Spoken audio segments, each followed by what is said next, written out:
Now, I would argue against that once I realized this was the pattern. I started showing up to meetings with this argument, that the first brick in that wall of isolationism fell on 9/11. People want to know more about the world. And the more people realize that Americans are involved in globalized relationships, whether they like it or not, they're going to want to know about the world. So you should want to put international press on.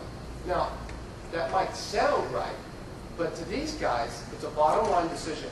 And they know what their viewers want because their viewers call their cable providers and ask for it. And no one calls Comcast and asks for international news. It doesn't happen. In their mind, it's laughable to even think that that might happen. They called and asked for NASCAR.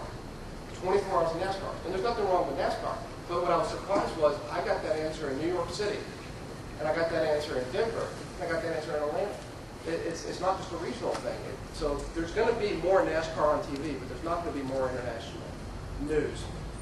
You may see some BBC, as people are kind of shaking their heads out there, on PBS, an hour in the morning, an hour at night. You may see some BBC on BBC America.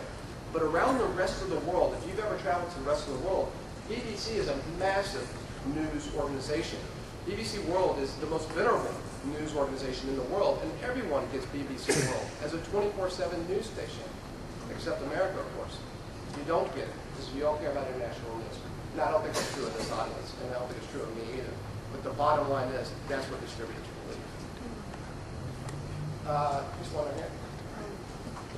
How, if at all, does Al Jazeera English differ from Al Jazeera Arabic? How different are they editorially? Yes.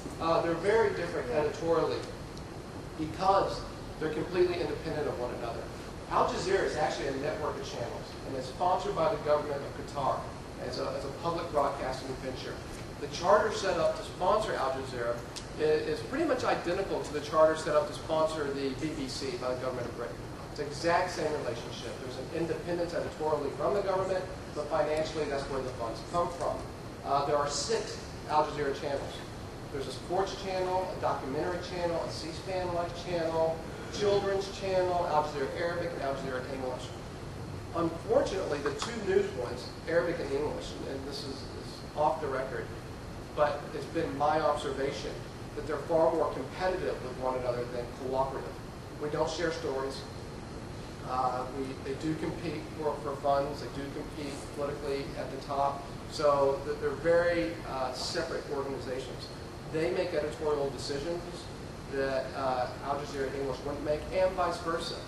They report for an audience that is the Arabic-speaking audience, as a regional audience. We report for anyone in the world who speaks English across all regions to include the Arabic region. So that means that different stories are more important to them and less important to us, vice versa. Different parts of stories are more important and less important, vice versa. I think most controversially, at least in the U.S., is the use of the word martyr. On Al Jazeera Arabic, they use the word martyr to describe someone who dies in, I think, the act of resistance within the Palestinian territories. It's a very, very specific use of the word. It's really inappropriate for me as a white guy from Texas to stand up and explain the context of that word because honestly, I don't quite get it. The way it's explained to me is that across the Arabic world, that's what everyone would call someone who died in that situation. And if Al Jazeera didn't call someone that, it would be notable by exception. It would be political by exemption. But on the English Al Jazeera, with a very different audience, we would never use that word to describe somebody in that scenario. Now, we also stay away from the words terrorist. We I think, generally call someone in that situation a fighter. But these words are loaded. I mean, one man's terrorist is another man's freedom fighter is a little cliche, but that's kind of true.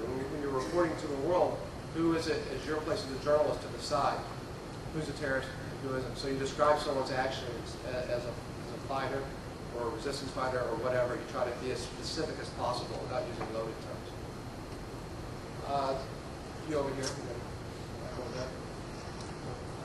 Josh, can you talk a little bit about some of the projects you're in the midst of working on now? Are you still doing programming that's sort of focused on certain subjects? And then is much of what you do stateside, or are you thinking about going abroad and pulling in some sort of documentaries from maybe, this is a suggestion from me, the youth in the Arab world, since that's such a huge population in the Arab world? Well, what I do is pretty specific now. I was actually hired to host a talk show, an interview show.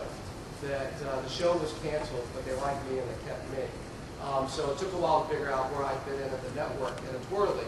But what it's turned out to be is I do standalone specials or 30-minute specials, and they're generally about some kind of military subject, so that I can bring the knowledge that I have, in the absence of journalistic experience, to the subject. So some of the ones I've done, the very first one I did, I'm actually quite proud of. It was called Spin, the Art of Selling War. And I'm proud of it because I went through and I showed how, and I didn't know this until recently, the U.S. uses the same lines to sell war over and over and over again. Different wars. So for example, we've called 5 recent world leaders the modern day Hitler, at least 5. We did it with Ho Chi Minh, we've done it with Saddam twice, we did it with Noriega, we did it with Milosevic. So that's an easy analogy that the government can use to get across that this is a bad guy, and they do every time. And then we say that we're the benevolent one in this situation, that we don't want this war, that we're being dragged into it against our will, but we've got to do this. And then we say this is for the good of the other people. And then we say, and there's not, several of these arguments that are saying, and I went through and dug up in the archives, government officials, presidents, saying these lines. And so I show them. I show Johnson calling Ho Chi Minh modern-day Hitler, and then I show Reagan calling Noriega that, and then I show Clinton calling Milosevic that, and Bush 1 calling Saddam that, Bush 2 calling, and then me saying that on one of my old clips as a spokesperson in uniform. And that's where I stop the film and I come on and I say that that's me. I did that. I believed it to be true at the time, but what I learned is it was more tried and true than actually true. I sold the war. Here's how I did it. So for me, that's less than objective journalism. But it was a very personal story. And the fact that I indicted myself before I indicted anyone else, I take great pride in that. Other specials I've done since I've been there are about the racial segregation in D.C. That wasn't a military piece, but it was just a documentary I wanted to do. And then I was embedded with the Iraqi infantry, 2nd Infantry up near Al-Hafra in Iraq just a couple of months ago. That ran last week. All these specials are actually at joshrushman.com. You can watch them online. The one I'm working on now was 2 weeks ago. I was in the Colombian Amazon blowing up cocaine labs with UNLAS, which is American funded and backed police force, anti-narcotic police force. And I wanted to check on the war on drugs. So we were hiking around the Amazon finding cocaine labs and blowing them up. And that'll air, I think, in the 2nd or 3rd week of August. And then the next one is about, I leave on Tuesday for Russia to interview Kalashnikov about the AK-47. A real weapon of mass destruction. I mean, you're worried about nukes, and this thing kills 250,000 people a year. It made child soldiers possible because it's so simple. The very first soldier killed in Afghanistan, U.S. soldier, was a special forces sergeant that the U.S. spent hundreds of thousands of dollars equipping and training, and he was felled by a teenager with an AK-47. And the real twist on that story is the AKs got into Afghanistan because the U.S. spent up to $2 billion a year putting them there. When the Mujahideen fight, these things last so long, they're still there. The U.S. put them in Angola, they put them in Central America. It's really incredible. It's just a twisted story. They did it because they're reliable, they're easy to train someone with, and there was a culpable deniability. And they're being AK-47 rather than M16. So Kalashnikov is still alive, and I'm going to go interview him next week for the special on AK-47. Also operates as a military analyst on the network, which is interesting, because I'm not yet.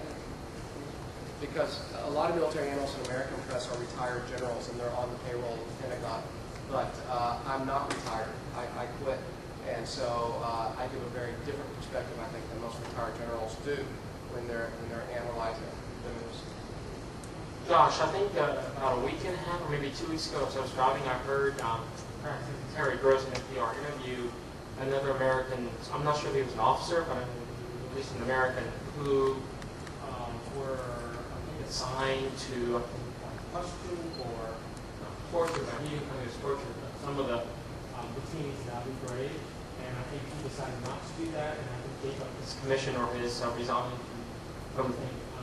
And remind of what you were saying about the way you do. Have you